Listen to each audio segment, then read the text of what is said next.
Okay, hey, what chapter are we in? 7. Chapter 7. So when we look at chapter 7, it primarily has 3 main things to talk about.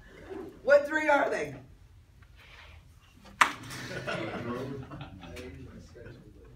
Okay, so first section we're going to talk about is what? Kids. We're going to talk about kids. Now, so many of us, y'all know in a perfect world, those of you that want to go into collegiate coaching, guess what? You're not going to get to. You're going to start off with junior high kids. And I tell you, I pray for junior high coaches on a daily basis because they are dealing with these kids that are going through all of these hormonal changes. They're going through all these kids that have all of these things. Hey, when was the last time you really thought about yourself being in junior high? Think about it. Right now, say, thank you. Thank you. Okay, think about a coach and put their name in. Coach Wright. For loving me through that horrible time. Amen? Amen. Okay, so here's what we start to see. We talk about this thing, childhood. This is just the period of time before you start to develop those secondary sex characteristics. Who's been to the elementary schools to do FitnessGram? All right, again, we have that in common. We start to see that these little people that are developing, some of them trip over their own feet. Some of them are really skinny. Some of them are really fat. Some of them are in the middle. In this chapter, we talk about those 3 different kinds of body types. What is the really kind of stick person? That's your ectomorph. What about the kids that tend to show a little bit of muscular development and tend to move more efficiently and effectively? What are those? Mesomorphs. And then we see those kids that are already having trouble with insulin. They are already sensitive to carbohydrates. And which ones are those? Your endomorphs. These are the kids that we really need to start to have them develop some healthy eating habits, healthy movement patterns. We need to be ingraining into kids that they need to be moving every single day in a really quality way. And then that they also need to be paying attention to what they're putting in their mouth. What do we need to encourage all kids to drink? Water. We need to encourage all kids to stay hydrated. Okay? For the course of this book, and we'll talk about them in a minute, when it talks about training older adults, we're talking about those people in the 65 age plus group. But we'll cover them in a second. Okay? Now, go down and let's look at the word growth. Growth is actually an increase in your body size. So you're going from this little person, you got growth hormone going on. Hey, where does growth hormone come from? Say loud. Pituitary gland. So you have your pituitary gland cranking out all of this growth hormone so that you can come into this full-size person. We talk about the thing called development. This is the natural progress from prenatal life to adulthood. Just how you develop into this person that you have beautifully become.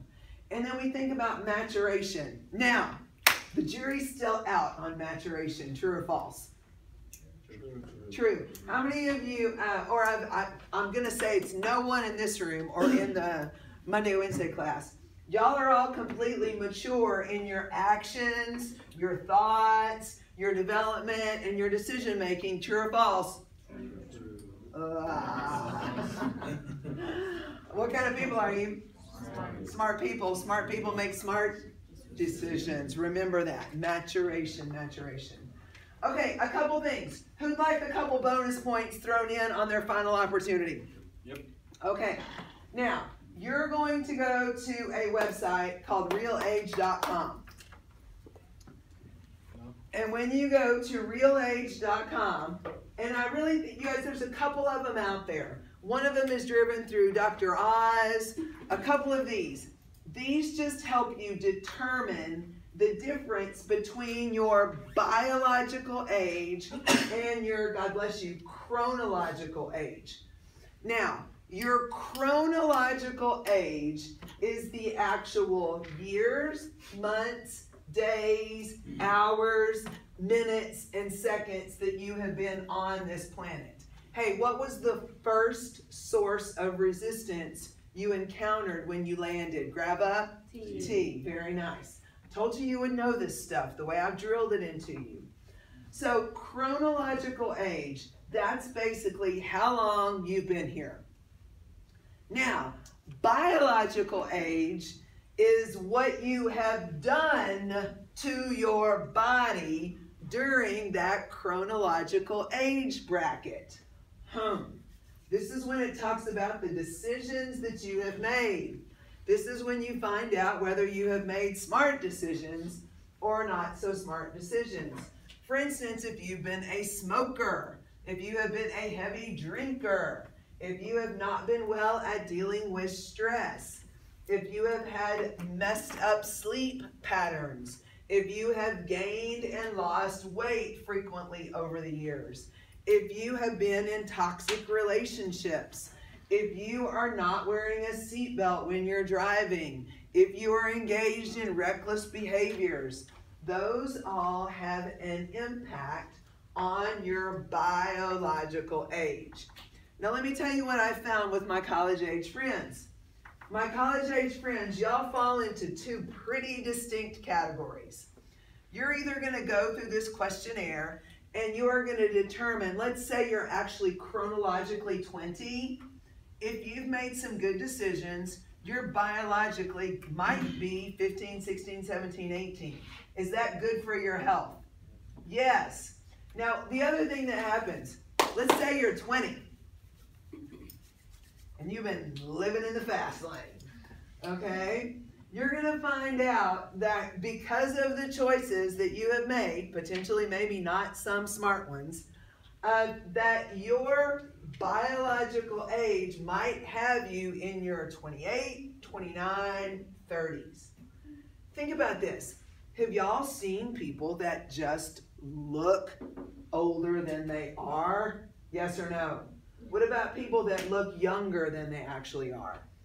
How you take care of your body is going to be what comes about with this biological age. Now, do we want young biological ages or old biological ages?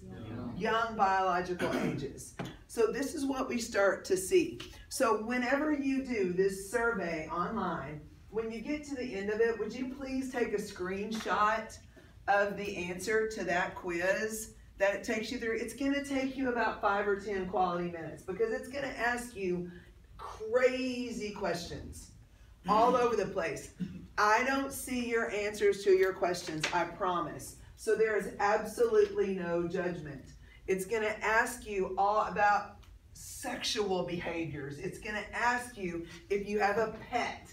It's going to ask you all kinds of random stuff, and you're not going to really understand why. But it all goes into that calculation. When you show me that screenshot on show-off day, I'm going to automatically add 2 points to that exam. So that's chunking some points in that tank without a doubt. Say got it when you got it.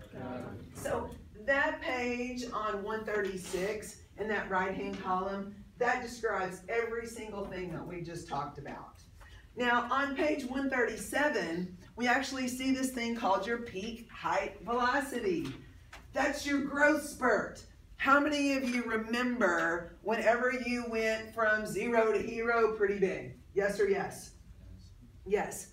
Typically, who goes through it first, males or females? Females typically go through that peak height velocity first. You guys, I went through peak height velocity when I was in 5th grade, okay? I went from being this tall to this tall in 5th grade. I have been this tall since I was 5th grade.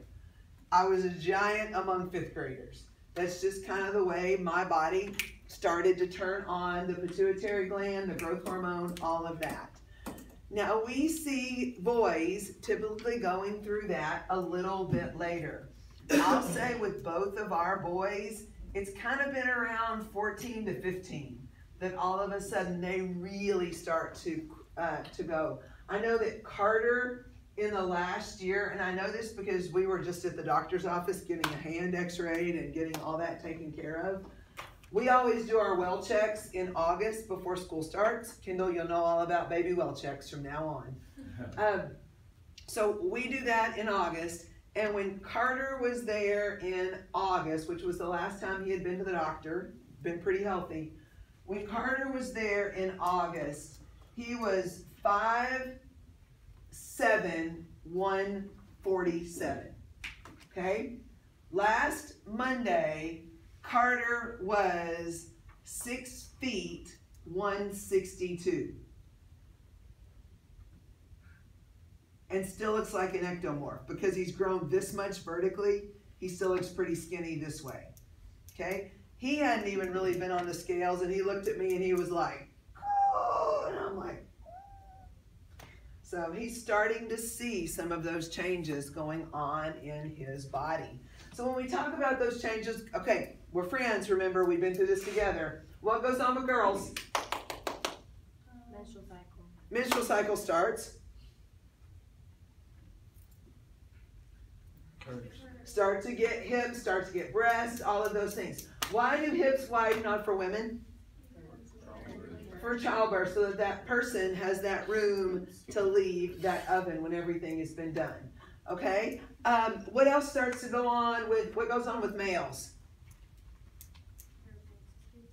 What? Voices go down. Yes? Pit hair, body hair, y'all stink. You just developed this testosterone funk. Okay? How many of you remember when you all of a sudden started, and it sounds crazy that you smell different, but you did. True or false? True. Okay? Is that a good pause?